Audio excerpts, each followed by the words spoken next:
What's up, guys? Today I've got to fix this chair that's got a busted piston. Let's get started.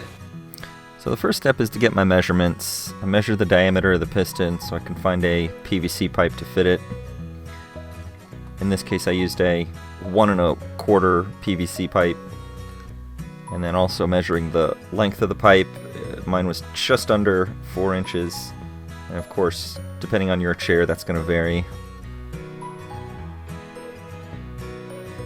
Now, I'm using power tools to cut this just because I happen to have them, but you could just as easily use hand tools for this whole project. PVC is very easy to work with.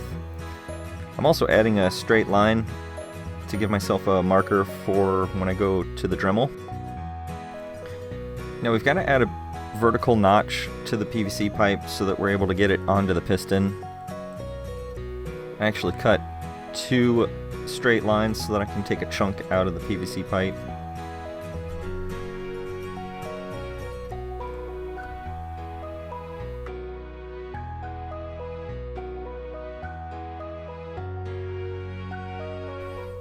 And like magic, we just press it down until it fits into place.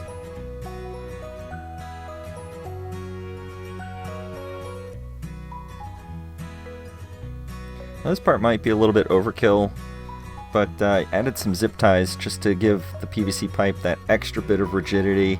You could also use hose tie downs, the ones that get tighter with a screwdriver.